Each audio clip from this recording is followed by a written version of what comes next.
বয়স ৮০ হোক বা ১২, সম্মান তাকেই করা হয় যার ব্যবহার ভালো। সুন্দর মনের মানুষ তো তারাই যারা নিজেকে সবসময় অন্যদের তুলনায় ছোট ভাবে।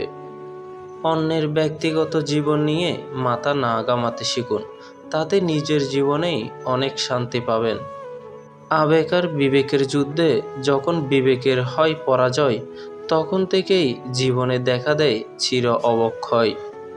কারো ক্ষতি করার মধ্যে কখনো নিজের উন্নতি লুকিয়ে থাকে না, বরং ধ্বংস লুকিয়ে থাকে। যারা নিচু মনের মানুষ তারা সবসময় অন্যের দোষ নিয়ে কথা বলে। কিছু বিবেকহীন মানুষ তাদের স্বার্থ উদ্ধার করার জন্য কিছু অসহায় মানুষকে ধ্বংসের দিকে ঠেলে দেয়। তেলবাজরা বসের মন জয় করে, কিন্তু সৎ মানুষ সবার হৃদয় জয় করে।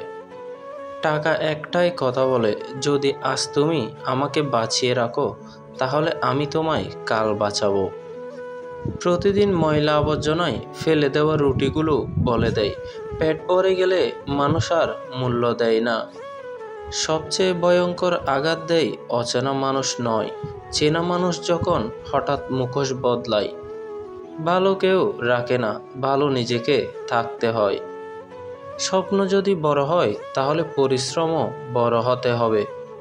জীবনে যত মায়া কমাতে পারবেন ততই ভালো থাকবেন, কারণ যার জীবনে মায়ার পরিমাণ যতটা বেশি তার জীবনে কষ্টের পরিমাণটাও ততটাই বেশি। বাস্তবতা কখনো আমাদের মনের মতো হয় না, তবুও সব কিছু মেনে নিতে হয়। এই তো জীবন।